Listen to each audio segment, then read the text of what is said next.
High. কালকে সন্ধ্যায় বাড়িতে শুয়ে বসে আমি ল্যাদ খাচ্ছিলাম। ঠিক তখনই বন্ধুরা ফোন করে বলল যে ঠিক আছে একটু বের হ। তো বললাম যে ঠিক আছে চল বের হওয়া যাক। আর এই তো রাত চলে এলো, তারপর আমরা দুজনে মিলে চলে গেছিলাম বাজারে, কারণ বাজারে একটু কাজ ছিল।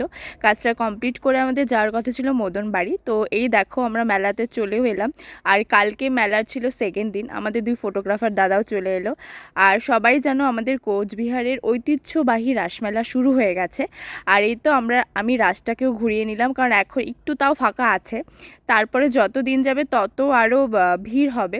আর আমরা ভেবেছিলাম হয়তো সেকেন্ড দিন সেরকম কোনো ভিড় হবে না, দোকানও সেরকম বসেনি, এই যে কিন্তু না, মেয়েটার জন্য অনেক এতক্ষণ দোকান বসে আমরা আছে। মানে ওয়েট করেছিলাম এতক্ষণ, আমাদেরকে ওয়েট করাইছে। হ্যাঁ ওইটাই, কিছু বলতে যাস তুই? পাঁচটা থেকে ওই আসবে না। তুই বল আমরা কতক্ষণ দাঁড়ায় আছি, আমাদের ঘোরা শেষ, তারপরে আমরা এখন আরেকবার মদন বাড়ি যাবো, কি আমাদের ওরা আবার লাস্ট হবে। দেখছো তো গাইস কেমন? এই মেয়েটা আমাদের অনেকক্ষণ ওয়েট করিয়েছিল। তো তারপর আবার ওর সাথে আমরা মদন বাড়িতে ঢুকে যাই। আর এই তো আমাদের মদন মোহন ঠাকুর, তোমরা সবাই দর্শন করে নাও।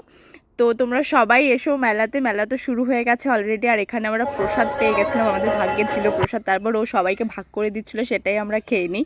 আমরা কালকে যে বেরিয়েছিলাম আমরা কিচ্ছু খাইনি, প্রসাদটাই খেয়েছি। তারপর আমরা চলে গেছিলাম কলেজে, কারণ ওখানে প্রোগ্রাম হচ্ছিল। এসেছিল আব্দুল শেখ, এরকম কিছু একটা নাম, আব্দুল। তো যিনি ইন্ডিয়ান আইডলে গান করেছিল, সবাই মিলে মজা করে বাড়ি চলে আসে।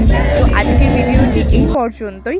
আর হ্যাঁ, এই বাচ্চাটাকে দেখো, এত কষ্ট এর, মানে কি বলবো, আমরা শুধু ওকেই দেখছিলাম যে ভাই এত কষ্ট বাচ্চাটার।